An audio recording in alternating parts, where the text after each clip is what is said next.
Wonderful. Thank you everybody for joining us today. This is our webinar regionally launching our brand new hotly anticipated asset safety and compliance framework. Joining me today is my wonderful Southwest Procurement Alliance team, along with Paul Dawson, who is Group Technical Manager for LHC Group. So just to let you know the running order of today's webinar, I'm going to provide a brief intro to the Southwest Procurement Alliance. I'm then going to hand over to Paul, who'll take you through the framework particulars, including overview and scope, the structure of the framework, the evaluation process, the appointed companies who are on the framework, as well as the ongoing auditing process. Paul will then hand back to myself and I'll talk a little bit about using the framework, and then we'll open the floor to questions. So who are the Southwest Procurement Alliance? I've had a quick look at the attendee list, and lots of you we know very well, some of you not quite so well yet, but the Southwest Procurement Alliance is the Southwest regional arm of the LHC Procurement Group. The LHC Procurement Group has been in existence a very long time, coming up to 60 years, established in 1966, and we formally launched as a regional business unit in October of 2019. The LHC Procurement Group is a leading not-for-profit purchasing consortium that provides best value procurement solutions for the construction, refurbishment and maintenance of housing, schools and any other public sector buildings. We deliver instant access to compliant, tendered and quality evaluated products, services and contractors, often with a regional flavour. We're well recognised and used nationwide as LHC and well used regionally as the Southwest Procurement Alliance. Our mission as the Southwest Procurement Alliance and LHC is improving lives and places through quality procurement solutions. And at the heart of all we do is very much social value. So just to introduce you to the team, I'll allow them to introduce themselves. I am the Regional Manager for the Southwest Procurement Alliance, and I'll just momentarily hand over to Kay first, please. Hi everyone, thanks for coming along today. I'm Kay Wales, Technical Support Manager for SWPA. Thanks Kay. Heather? Good morning everybody. So I'm Heather Rowland and I am the Regional Procurement Manager for SWPA. Thanks Heather. Dominika? Hi, my name is Dominika Plucha and I'm the Client Research Officer at SWPA. And Poppy? Hello, my name's Poppy Stockport and I'm the Marketing Communications Officer for SWPA. Thank you, Poppy. Unfortunately, Rosie, our newest appointee, can't join us today. She's at head office doing LHC things. Rosie is our brand new client support manager, so you'll all get to know Rosie very well over the coming months and years. And there's a lovely picture of us all here, excluding Rosie because she's so new, doing a beach clean in Teignmouth. So just you've had a quick intro to the wonderful team, and some of the things that the team can do are bespoke options appraisals. So we're very keen to talk to you about your pipelines and see if there's a fit with our framework products, and if there's not, we're always very happy to signpost to other procurement solutions that we're aware of. So it's a very collaborative process there. We have a full range of call-off support services supported by Heather Rowland, so that can be from a little bit of procurement advice during the call-off process to a fully managed call-off service via our Intend portal. Heather has a very well put together suite of standard call-off and tender documentation that clients are welcome to use and encouraged to use where possible. We have social value expertise within the team, something that's becoming more and more pertinent in client call-offs, particularly for those contracts on the larger side. But there's also a place for social value on smaller contracts, as we all know. We can offer price validations for direct awards. That's a service that's supported by Kay Wells, our technical support manager. Live project support, again by Kay Wells. Her remit is very much to support jobs all the way through from contract award to completion. So if there should be any concerns or issues, Kay's the lady to go to for that help.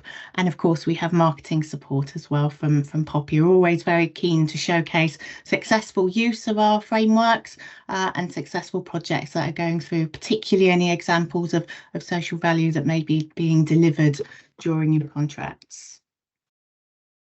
So just a little bit on our Southwest frameworks and DPS options. We have a full range of frameworks supporting clients with all of their construction, refurbishment, planned maintenance, compliance and consultancy needs. We'll send a copy of this presentation out after this, so I won't go through each one, but just to highlight also in the Southwest, we have a regionally specific DPS for low carbon offsite housing construction. So if anybody would like further information on any of the non-asset safety and compliance frameworks, do contact us and we'll be happy to run through the options with you. Some information regarding what's happening at the moment at head office and within the Southwest Procurement Alliance team. So we're awaiting the launch of a brand new aluminium windows framework. We're very excited to be launching the new refurbishment and modernisation framework, which will replace the old whole house refurbishment framework. This is a particularly interesting iteration of this framework because it's going to be open to non-residential clients as well as the residential that featured on the last one. We'll be launching our brand new fire safety framework in the coming months, as well as going out to tender on a brand new retrofit and decarbonisation offering. For the fire safety and retrofit and decarbonisation, there's a couple of events which I'll talk about later on in the presentation that may be of interest to viewers. Here are our associate partners. We're up to 56 now, a huge spread across the region geographically and also across the multiple sectors in our industry. We're particularly proud to be working alongside the majority of registered providers as well as local authorities in the Southwest, and more we're beginning to work with clients representing blue light organisations, education and NHS trusts. I just wanted to flag up this slide. This is the representation on our current client-led steering group or our regional committee, featuring BCP, Cornwall Council, Gloucestershire NHS, Selwood Housing, Wiltshire Council and Magna Housing. The reason I wanted to talk about this was that we have 2 additional spaces opening up for 24-25.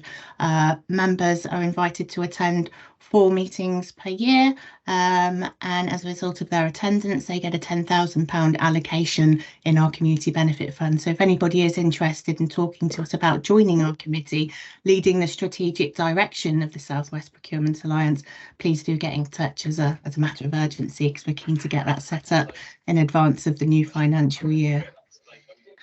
So just a little bit on the asset safety and compliance framework before I hand over to Paul for the nitty-gritty.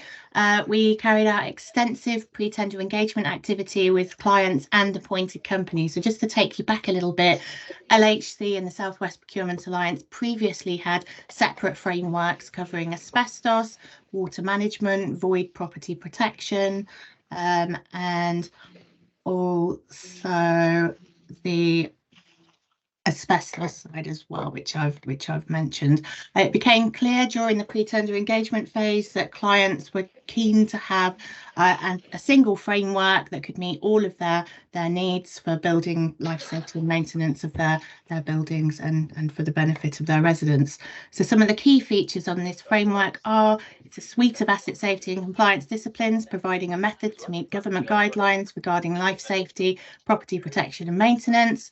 The framework gives access to a pool of consultancy and compliance related expertise through a single framework offering. It gives access to consultancy and surveying specialists for the management and removal of asbestos. And it gives access to expertise in property protection, water management, gas safety and heating, servicing, asbestos and electrical testing. So the electrical testing is a new part of this suite of frameworks that we're quite excited about. There's been quite substantial use of the framework already. It's only been live a few months, so we're really pleased to have this product in place. And I'll hand over to Paul, who'll take you through the finer details of the tender process and the framework that's in place. Thank you, Penny, and good morning.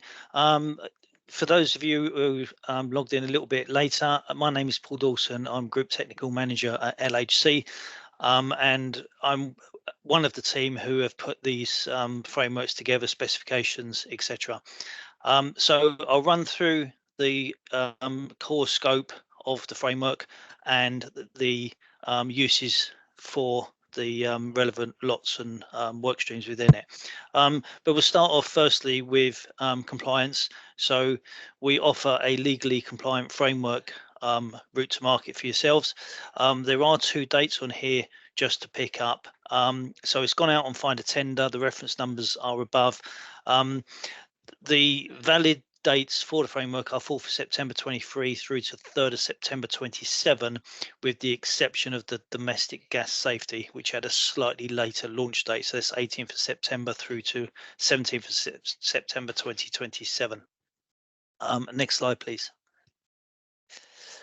So the scope for this asset safety and compliance framework, we have a comprehensive suite of asset safety and compliance disciplines on the single framework. It's efficient, value for money procurement route to market. It's obviously carried out in strict accordance with the public contracts regulations.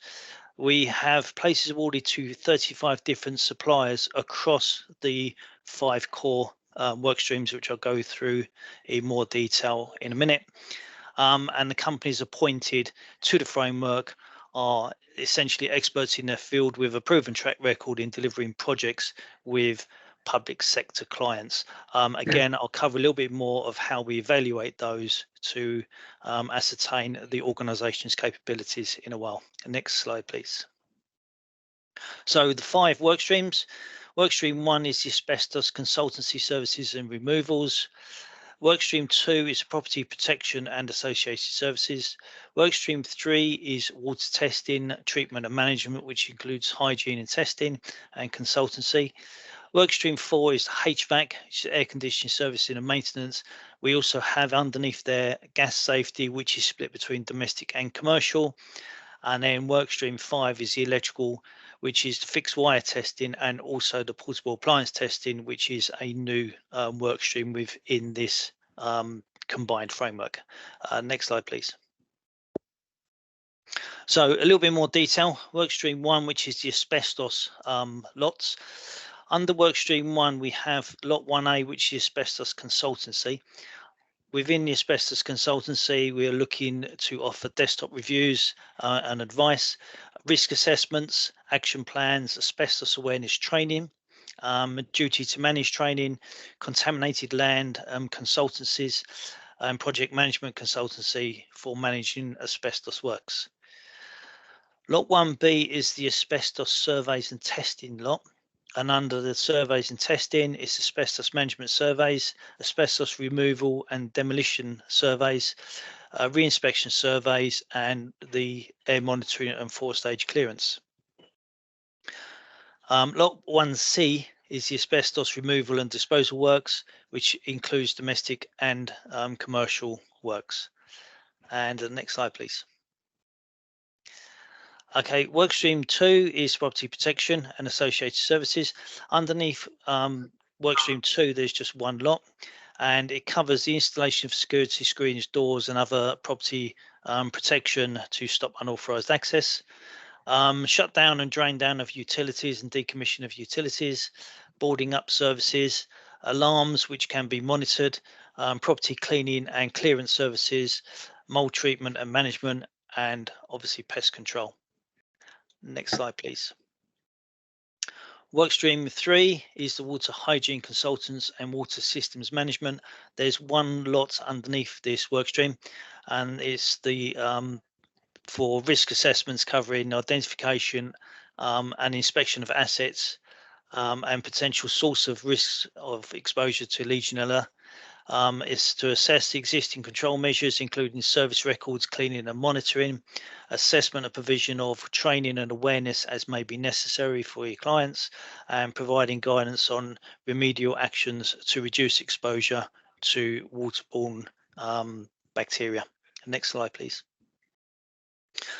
3B is the water system maintenance and remedial and associated services, which is Legionella prevention management, pressure testing, new mains and internal chlorination services, closed system flushing, dosing and analysis of the systems, water sampling, which is to UK standard requirements, and thermostatic mixing valves and filter installation services, maintenance and checking. Next slide, please. Workstream 4, HVAC, is we have 4A, which is the domestic gas systems, and 4B is the commercial gas systems. They're pretty similar, but obviously they're set in different scopes. So they both cover the annual inspection of the appliances, maintenance work, both proactive and reactive, and installation of heating systems either in part or in full. But as I say, they're split between the relative disciplines of domestic and commercial because they are totally separate areas. Next slide, please.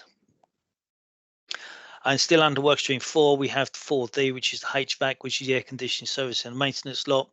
That provides for annual inspection, maintenance work, again, both proactive and reactive, and the installation and replacement of HVAC systems. It's got heating systems there, but it's actually this one is air conditioning systems. And next slide, please. And workstream 5 is the electrical lot. And under the electrical lot, we have 5A, which is the fixed wire testing, periodic inspections, which will include EV chargers and remedial electrical works to ensure you have compliance. And then lot 5B is a separate lot for the portable appliance testing and certification of electrical appliances. Next slide. So a bit about myself. We have 6 technical officers based here at the LHC head office in Uxbridge. We also have regional support technical managers within the regions to help you. And as I said earlier, we are technical procurement, and this is just a bit about myself. So I'm MCS registered and I'm practicing installer for several technologies, certified and qualified for electrical, gas, heating, plumbing and ventilation. I'm a PAS 2035 assessor. I can certified for a surveyor in heat loss assessments. Also in retrofit and older and traditional buildings for retrofit Part L. I also still lecture in building services engineering, and I hold various other industry qualifications. Within the team of 6 people, all of the team have similar qualifications but in different respective fields. So when we put the frameworks together, we are coming from a technical aspect, and this will be illustrated in the following slides. Next slide, please. So how we evaluated the companies or the appointed companies to our framework. The evaluation was 70% on quality, 30% on price, and we looked at previous experience, case studies, scenarios, and the bidder's ability to deliver social value and community benefits within the region or within the regions of the southwest of England. Next slide, please. So step 1, this is the 4 steps of the evaluation process. Step 1 was the assessment of the qualification criteria. So basically, do they meet the qualification criteria that we want for a quality appointed company within our framework that can manage and deliver the works as required. Step 2 was the financial stability assessment. And our finance team look at the credit score. They also look at profitability, stability, and liquidity assessment of the organizations, and obviously seek more information if there's any issues with any of those.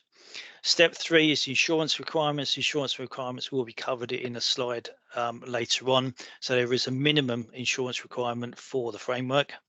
And then the last step is the accreditations and certifications to ensure that they do hold what they claim to hold, and all of those certifications are still current and valid. Next slide, please. So we're looking for ISOs. Bearing in mind the size of some of the organisations that we have on the framework, we've got health and safety ISO, environmental and quality management. We ideally look for UCAS or equivalent. However, as we say, some of the smaller companies may not hold those, so they can answer the PAS 91 questions in relation to those ISOs. Next slide, please. The insurance, as I say, there is a minimum level of insurance. These can be increased at call off, but this is the minimum level to get onto the framework. Generally, the employer liability and public liability is 5 million across the board, but then we also have the professional indemnity insurance, which is 2 million for the relevant lots, and the product liability, which is also 2 million for the relevant lots. But as I say, they can be increased, and you will get a copy of this presentation to take away. So there's no worry about taking notes for now. Next slide, please. So when we did the evaluation, we look at the quality evaluation. This is how it's split out. So it was 70% quality, 30% on price. So when we did the quality evaluation, we have general technical questions. We have regional capability questions, which are both worth 20% of the marks each. And then we have the workstream specific capability and experience questions. These are the nuts and bolts questions to work out whether the organisation has sufficient capability and knowledge to deliver works as described. The questions are split down. So within all of the work streams, we have a group of questions, and this will illustrate the general technical questions. GTQ1 is general technical questions. We look at framework management, communication and collaboration. That is also not just within the project, but this is collaboration external to the project, so within the industry as a whole. We're looking at customer service and customer support. We're looking at the capability of the project management, and we're also looking at social value and what initiatives the organisation have to improve the environment. And next slide, please. The technical questions are, as I say, where we actually spit out and we start getting down to the nuts and bolts of what the organisations can and can't do. The questions are written in such a manner that it's more like an exam, for want of a better word. We throw technical detail into the questions, and we're looking for the bidders to extract those technical questions. On the right hand side of the screen there is just one of the questions that we put out, and we were talking about a boiler flue and its location in relation to openable windows, and we were looking for the bidders to pick up on that specific criteria and give us an answer as to what they would do and why it is or is not compliant within the installation. The questions, as I say, are different for each of the work streams because they are technical questions in relation to those lots. But in general here, this is the gas safety, which is exampled. We have 6 questions there. We're looking for responsive call out scenarios. We're looking at commissioning scenario. We have operative training. We're looking at what they do in radar situations and how they would collate any asset information. So that's just an example of how much detail we go into with the technical questions. Next slide, please. Regional evaluation, as we say, we're looking for capabilities of the organisations to deliver suitably within the regions that they applied for. The Southwest is split up into the 4 areas as illustrated in the map, and the bidders had the option to bid for all or some of those areas, which will be discussed later, or you can contact us to see who's been appointed in what region. There are 2 regional questions. We have a look at regional capability in relation to social initiatives within the areas, and we look at regional capability with a view to looking at project delivery in those areas as well. And next slide, please. The pricing for the work streams was 30%. The pricing that we have is laid out in a different manner depending on which of the lots and the work streams you're calling off from. So I'll just run through those. Lot 1A and 1C is consultancy services essentially. So we have a single method of price evaluation on this, and this was a schedule of rates for various items and day rates, etc. Next slide, please. Under lots 1B and 5B, we have 2 price elements. So there's 15% of the weighting each. And if you look at 1B, we have management surveys and testing, and then 5B, we have domestic and non-domestic splits. So there's separate pricing elements within the pricing documentation for that, both worth 15%. Next slide, please. And probably the most complicated one is the pricing for property protection, water hygiene, water system maintenance, the gas systems, HVAC, and the electrical testing is split into 3 areas. I won't read them all, but if you took, for instance, the 2A, which is the furthest column to the left, we have a schedule of rates, we have prices for clearance and cleaning, and then we have a pricing section for labour rates. Each of those sections is worth 10% of the total marks, again making up 30% in total. Next slide, please. So this is the list of appointed companies that have been given a place or awarded a place onto the framework. Some of them that you may know, some of them may be new, but these are the organisations that have gone through the process and have evidence to us that they are suitably capable for delivering the services for which they've been appointed. Next slide, please. So the framework rates are subject to a 6-monthly uplift. So all of the bidders put in their maximum framework rates at the time of bidding for the framework. They have a 6-monthly uplift, which has already been mentioned. We can validate that if necessary, and it's in line with the CPI index. The link is in there if you want to look at it yourself later on. It's published by the Office for National Statistics, and for calculation purposes, the base month, so the starting month, was the month of the tender submission. Next slide, please. We do have ongoing auditing, so at the point of entry onto the framework, obviously all the organisations have gone through the rigmarole of providing us with their certifications to validate any claims that they have, but we look to re-examine those on an annual basis. So the process basically is to reconfirm the qualification criteria for each of the appointed companies. We have a selection audited. Everyone has to do a self-declaration, but out of the self-declaration, we take a random selection to look at, and we do ask for those organisations to resubmit their qualifications and insurances and turnovers, etc. So every year that does get looked at. We want the actual copies of the certification.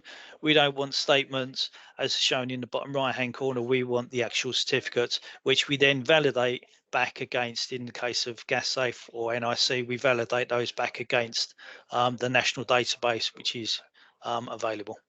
Next slide, please. And that's back to me, Paul. Thank you for that comprehensive overview of the new asset safety and compliance framework. One point from a kind of regional perspective, it's really great to see so many local companies featuring on this new framework, and we're very much looking forward to working with them and helping clients to contract with them in the coming years. So just a point to note on our overarching terms and conditions. So these are applicable to all LHC and South West Procurement Alliance frameworks in the form of the Framework Alliance contract, the FAC1. Now, the FAC1 contract is actually a recommendation for use by the Framework Gold Standard. So we're very proud to have been actually using the Framework Alliance contract for a number of years. So every time clients approach us with an inquiry, we'll share a copy of this. Very happy to provide copies as required if you wish to review prior. There's all sorts of really useful guidance and schedules in there about the call-off process, about what's allowable, including very comprehensive guidance on things like direct awards and all the justifications that you can use for a direct award. So as I said, we'll be sharing these slides with you, and any queries do come back to us. So actually using the framework, you've got two main options through South West Procurement Alliance frameworks, and they are mini competitions or direct award. So all framework access and use is initiated by client completion of a very simple project registration form. It's just enough information for us to put the job on the system, for us to issue an expression of interest out to the companies, and for them to make an informed decision about whether or not they wish to proceed to a call off or a tender. So in the case of a mini competition, we would be obliged to approach all of the companies on the lot and ask them to express their interest. We would then work with you to develop the ITT. Now, the call off process could be either managed by your own procurement teams, or if you are an associate partner of the South West Procurement Alliance, which is free and non-committal in terms of exclusivity of framework use, we can run the call off for you, or Heather can run that call off for you. We use the Intend portal for our call offs, and we can fully manage that process and keep all of the audit trails in a nice and neat manner. With a direct award, as one would expect, we would only issue the expression of interest to a single company. Now, we can work with you as clients to identify who that single company is. If you have a preference for a particular company because you may have worked with them before or they're an incumbent, then we can work with you. We can look at the justifications for direct award, which are allowable under FAC, and help you to develop that justification and take the contract forward. The single company would submit a price to you.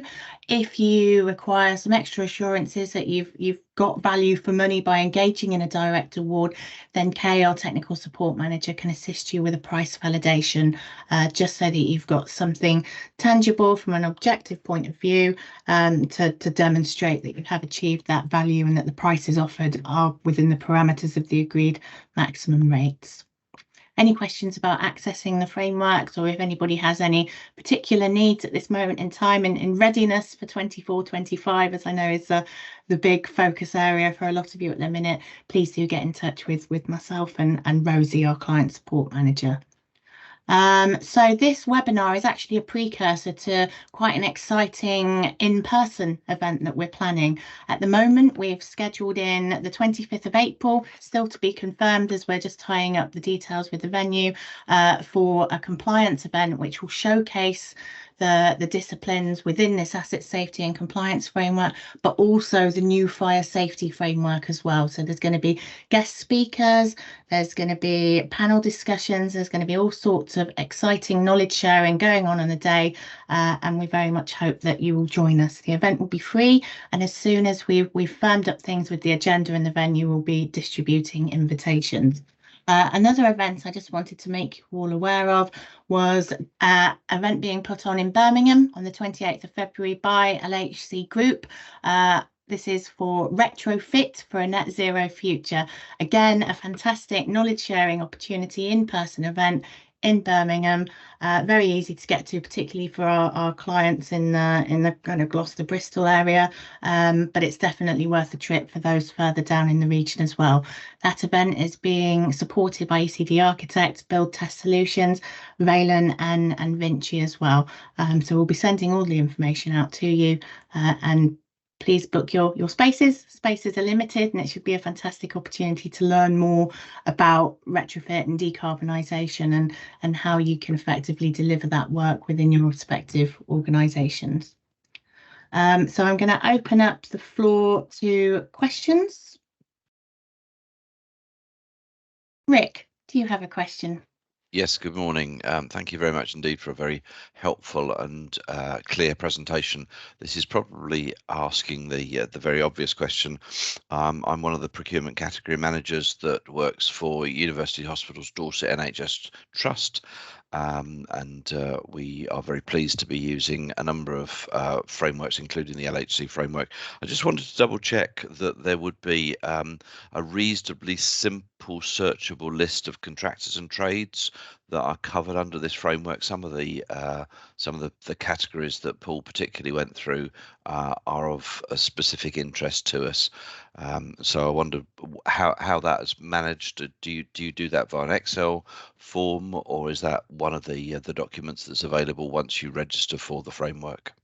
So we actually have a framework brochure on the website at the moment. Rick will also send a copy out after the webinar, and within the framework brochure there's a breakdown of all the different lots, the breakdown regionally as well in the different chunks of the region, because we split it down into 4, and you'll be able to very clearly see who's in there. If you would like further information pertaining to scoring and the finer details in that respect, just let us know and we'll be able to share that with you as well. No, that's brilliant. Okie dokie. Lovely. Thank you very much indeed. Thank you. No, well, if anybody thinks of anything after this webinar, after you've had a chance to review the documentation, framework brochures and such, please let us know, and we'll come back to you as soon as we can, and work with you through them.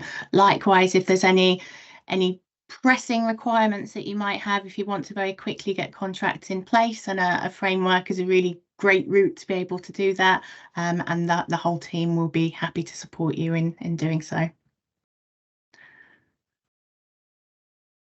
So if there's no more questions, I'll thank you all very much for attending our webinar, and we'll look forward to working with you and supporting you with all of your asset safety and compliance needs. And we'll be in touch very, very soon to give you the full details of the in-person regional event that will be happening in April. Great. Thank you. Thank you. Thank Thank you, you. Penny. Thanks, Thank you, everybody. Paul. Thanks Brilliant, everyone. thank you. Bye. Have a great day. Bye. Thanks. Bye.